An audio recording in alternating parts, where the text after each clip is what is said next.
Hey y'all, what's poppin'? What's good? It's your girl Simone, aka the Black Queen, and I am back with a YouTube video. If you're new to my channel, sis, what's poppin'? If you're a 10 subscriber, sis, what's good? So in today's video, I'll be talking about 10 things that I wish I knew, but I wish I knew before I traveled to LIMBE, Cameroon. I went to Cameroon in December and I came back in January. But before I get into this video, let me just say, guys, happy 2021. We are in a new year. 2020 was a very difficult, stressful, crazy year, and I'm just so happy that you're here, that I'm here. You know, we're healthy, we're breathing, and we're gonna make things happen for ourselves this year. I have a lot of things that I'm really excited about to share with you guys this year and to get things done and accomplished. And I hope you guys have a lot of things that you guys want to get accomplished for yourselves as well. Because I feel like 2021 is just gonna be a year about just self-improvement. I mean, I feel like we should be improving ourselves every year and every day, but this is definitely the year to get ourselves together. So I'm really, really excited for this year to see what's going to be in store for us. So yes. But oh, also guys, let me also mention this. If you guys are new to my channel, don't forget to follow me on Instagram. So my personal Instagram is the black__queen, and then come shop with me, sis. I run a boutique. I am the owner of shop_unsaid, and I'll provide all of this information in the description box below. So let me get into this video and stop rambling. So I wrote everything down in my Shop Unsaid notebook. So this is an older edition, and these notebooks are currently sold out, but I will definitely be coming out with a newer edition, a newer rebranding of these notebooks. I'm really excited. I'm really, really excited. So yeah, that's enough on that. Okay. But yeah, so let's get into it. So 10 things I wish I knew before I traveled to LIMBE, Cameroon. So I stayed in LIMBE, and for those who don't know, the capital of Cameroon is Yaoundé. They also have cities like Douala and LIMBE and some other like known cities, but this is where I stayed in LIMBE. So the airline that I took was Royal Air Maroc. I would tell you guys right now, I would not recommend flying with them. One, because their customer service is really bad. They damaged my suitcase, and just getting this whole process of trying to get in contact with them and trying to reimburse my suitcase is horrible. I'll see if I have any pictures when I do because I've been doing the vlogs, and those vlogs are gonna, excuse me, I've been doing the vlogs, and those vlogs are gonna take a long time to upload because it's just a lot of content. But you'll see, like, the hole is like kind of like deep into the side of my suitcase, and then on top of that, like, the part where you pull up the handle is also kind of dented, and these suitcases are like 2 years old. So, and I know every airline, you know, there's always situations like that, but it's just like the customer service, just getting in contact with them is horrible. Two, I would say with Royal Air Maroc that the flight attendants weren't that friendly. I don't know if they were having like a bad day. We all have bad days, but it was my first experience flying with them. It was just horrible. Like, the food was horrible. Thank God I packed snacks for myself. But, like, you know, if you pay a certain amount of money for a ticket, you know, you're expecting, you know, it's like a good experience. And I unfortunately didn't have a good experience. Three, when I had a layover in Casablanca, I had a meal voucher, and then I was also had a hotel voucher. However, getting around dealing in the airport, and I think just with like people in general, I don't know if it's because, you know, I'm Black and I'm African American, I'm Black, I don't know. And they just, you know, were like a little bit nasty and just didn't want to help or what. I didn't know what people's deal was. But me asking questions on, okay, where's the customer service for Royal Air Maroc? How do I get to the hotel? How do I do this? How do I do that? People were literally pointing me to one area. I would get there, would be the wrong area. Then they would tell me to go to another area. Get there, that would be the wrong area. So after that happened like a couple of times. So after a while, I just gave up and I sat in the airport for 8 hours. That was crazy.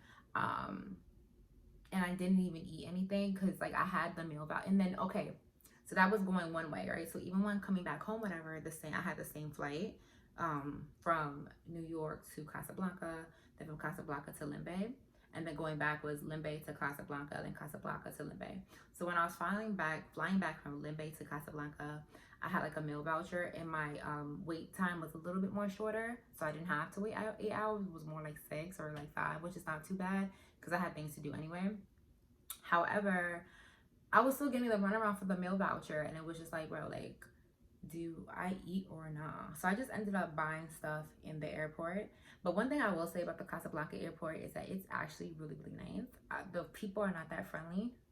And like I said, I don't know if that's a skin color thing or for race thing or for like a language thing or a culture thing or communication thing. I don't know what it is, but the people that I interacted with were just not that friendly. And I'm a very friendly person. Like I definitely know how to talk to people because I have friends from all races, nationalities, and backgrounds. So yeah, Casablanca, y'all need to work on that, especially that airline and that airport. Okay. So two. The second thing is I landed in Douala because there's no airport in Limbe, so you have to land in Douala.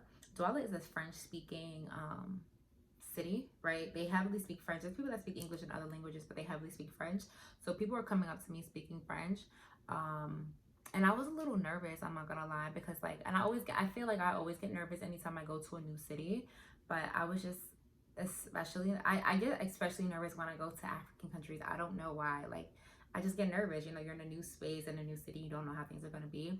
But my family was there as soon as I came out of the TSA and immigration, so that was like fine, whatever.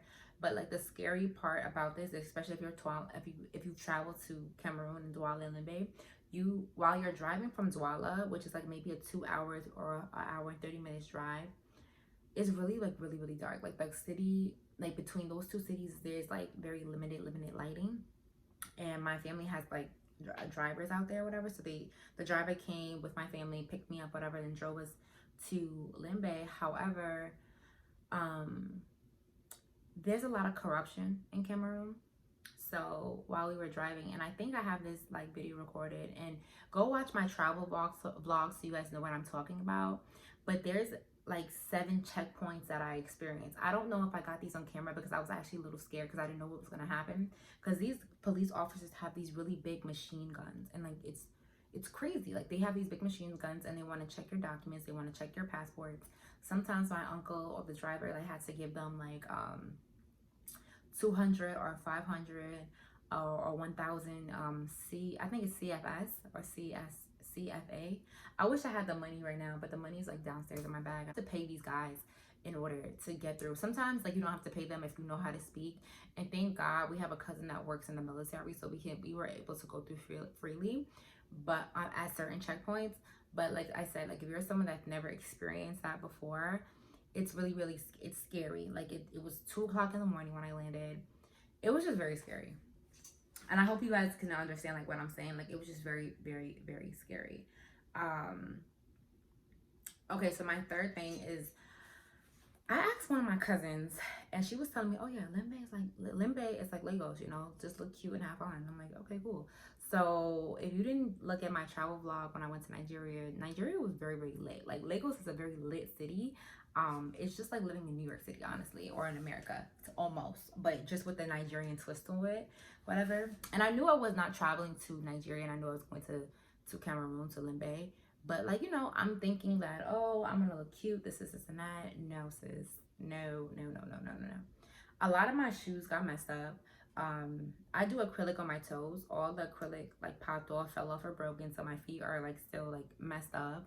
A lot of the nice clothes that I had, I didn't end up wearing. I ended up buying stuff or wearing some of my cousin's clothes, because it was just too nice to wear there. Like in my family, the place that they live in, I don't even know how to really describe it. It's kind of developed. It is developed like where they live, but as soon as you step out, the roads are not paved, and they live on a gated compound. All the compounds that my family owns are like gated and like paved inside, but you know, you have to walk from the main road, or you know, get out the car from the road and then open up the big iron gates, and then you're in a paved city. But you know, while you're walking throughout the streets and the roads, things are not paved, so it's just like you'll get dirty, your clothes will get messed up, your shoes get messed up, your toes will get messed up. So that's just something to keep in mind while you're packing for the trip, and if you're gonna go to Limbe. If you are gonna stay in Douala, you can definitely pop out.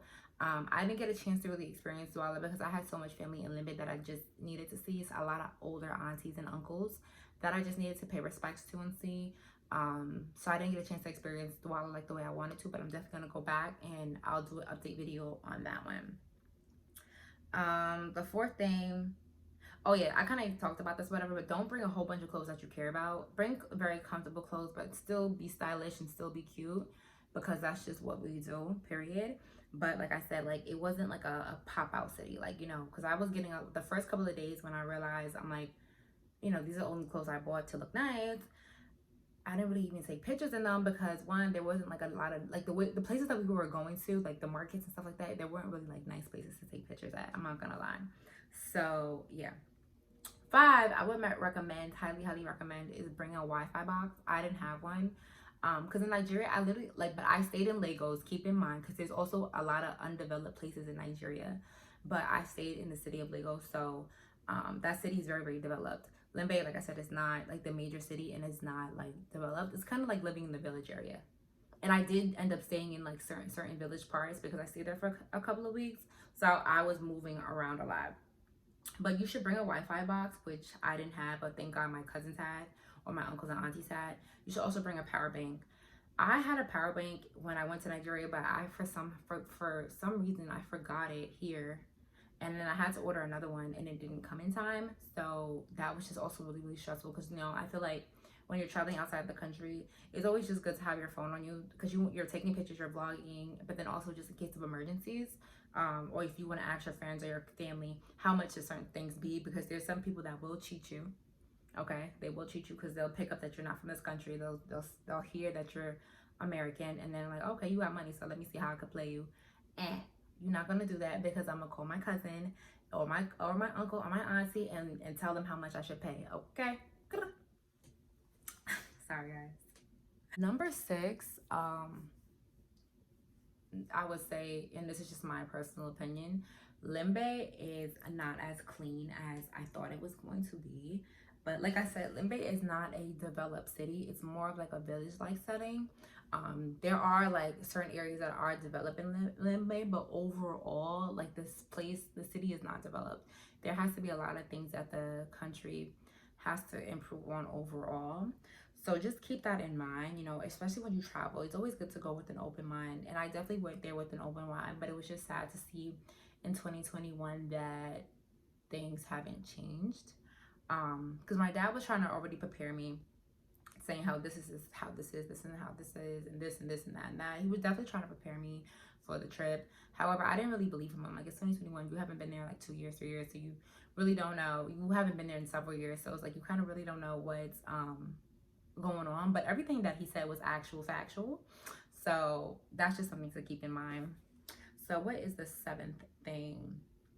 Oh my God, this is really important. The seventh tip is that there is this thing called ghost town. Okay, and I'm gonna give you guys some background story on it. You probably have to do your personal research on it because I still don't know everything about this. But every Monday there's a certain thing called ghost town, and that's where everything stops. There's no businesses, people are not traveling, nothing is moving. It's like being quarantined in your house for a whole 24 hours. And the reason why that happens is because there's a war. So there's a war between the government and the people, and of course there's always a third party when wars happen, the opportunists that like to go and you know, kidnap people for ransom and stuff like that. So every Monday that I was there, we stayed in the house or we went to the beach, because where my family lives, they literally live right by the water, and it's a gated compound that they own. So we didn't have to go out into the town where people would see us, or like where like the army or the wars are going on. We weren't really located in that area, but we were able to like go out of our compound and go to the water. It was literally like right behind the house, whatever. But like I said, it's something called ghost town, so you want to keep that in mind. So like for example, on Saturday when my cousin got married, then we had like a party. We had a party on Saturday and a party on Sunday. They left on Sunday to go to Douala because they didn't want to be stuck in Limbe and not be able to move until Tuesday. And it's really like something that I really want to say is that it's really hard, like heartbreaking to know that people actually have to live like that. Like imagine not being able to go outside your house because there's a war going on and everything has to, you know, stop moving for a whole 24 hours because of your, like, for your safety. Like I think that's just so crazy. And yeah, it's just so crazy and so sad, y'all. I don't want to like get too sad because there were certain parts of Limbe that I was just like so disgusted and so upset about and things to see. But maybe I'll talk about this in another video, but I just want to keep it very short and simple for the 10 things that you guys need to know. Okay, so that was number 7, right? So number 8, I would also say bring all your medications. Bring all your medications. And this is something that, yeah, for number 8, I would say bring your medications. So a lot of my cousins actually, because they were flying from the UK, from Canada, from the US, who else? Yeah, those are the major places that my cousins were flying from. And some of them haven't been back home for a number of years, and this is my first time coming home. They got very sick. They either were experiencing diarrhea or throwing up. And of course, like depending, it's not like the food is not clean, but maybe the way the food is cooked and their immune systems, because everybody's immune system and how they can handle things is completely different. I even experienced a little bit diarrhea, and like throwing up towards the end of my trip, literally like a day before I was about to fly back home. No, not a day before, like 2 days before. But like I said, I had like the medication, so I was able to, doctor myself up and get myself home and not miss my flight. Number 9, I would say, is have your COVID-19 test, so to make sure that you're negative. So here in America, it's easy to get a test. You can go to CVS, the Walgreens, that even the hospitals, they offer the test, just to make sure that you don't have it. It's a little bit of a nose swab, whatever, and then they write down like if you have it or not, and it's sent to you through your email. That's how they do it here in America. But when you go to Cameroon, and this is something that was so stressful for me and my family to get before I left, because they were making it seem like if I did not have this test, I was not leaving the country and I needed to come home because, it's my time to come back home and I have to work, right? So they were definitely making it seem like if you didn't have the test, you're not going anywhere. So me and my family were scrambling. Thank God, like my family members are doctors and pharmacists. They were able to get a test for me, and accelerate the process for me to have the documentation that I needed. But yeah, y'all gotta have these tests. And I wish I could show y'all the paper, but I don't know if that's illegal or not. But it's basically like a medical Cameroonian form, like maybe like this big, that has a medical stamp on it, and it has like all of Cameroon's like information and stuff like that, saying you're positive or negative. Everything is handwritten there, so it's not like in the US you can like maybe, I don't know, Photoshop a COVID-19 test or whatever the case may be and go on about your day. No, everything is handwritten there, so you need to physically go in person before your flight to come back and see if you're positive or negative or whatnot. So yeah. And thank God I was negative. But I don't know what they would do if you are positive and do have the vaccine. I don't know how that would work. So I can't provide you guys information on that. Number 10, and I don't know if this is like superficial or not or whatever, but I would just say like bring soap, bring hand sanitizer, I don't know what was going on. I don't know if it's because it's December and a lot of people are traveling back home and things are just not available, but we were like low. So like thank God, like my cousin and my uncle that came from America and some of my other family members that were coming from other places, they brought a lot of soaps and sanitizers, whatever, because certain places, some hotels that we stayed in, they didn't have it. It was just crazy. So make sure you bring like a lot of soap, depending on what time period you're going in, or like let's say like COVID is past and you're watching this video in 2025, things might be a little bit different, but I'm just talking about how things were in 2021 and 2022. I mean 2020 and 2021. So yeah. What else can I say? Oh, let me just also say this. So like when I was shopping, right, and I kind of touched on this a little bit, about like having like a power pack and a phone. So sometimes you have to be a little aggressive with the people there, because like I said, they'll pick up that you're from America and then they'll try to overtax you and overprice you. So it's always good to go there with someone that's like from the city, or know what, like go there with someone that's from the city or somebody that lives there, because they'll know what's up and they'll tell you. Because even myself, like, and these people, like I would say like in the city, in the marketplace, people are very aggressive because they're trying to get the best, dollar, because it's a business exchange. But you just have to be very, very aware of your money, how much you're paying, how much you convert US dollar to CFS, whatever. I wish I could show you guys the money. And I think I put the money in my travel diary. For those who didn't watch my 2019 video, I think it's 2019 or maybe it's in 2020, but I want to travel to Nigeria. I always keep like a travel journal, and I have all the currencies that I have all the currencies that I've traveled to in one book, and I just write my experiences and how I feel about the country and overall. So that's what I'm currently doing right now since I've been back for like a day and a half. So yes, so guys, thank you so much for watching this video. I hope these tips helped. Please let me know if you have any questions about traveling to Limbe, and I'll be more than happy to, you know, help you or answer them, or even maybe ask my family members, because they do travel more often than I do. So don't forget to like, comment, and subscribe, and follow me on my social medias. All that information will be in the description box below. And I can't wait to see you guys in my next video. So guys, please stay safe, wear your mask, take care. See you guys later. Bye guys.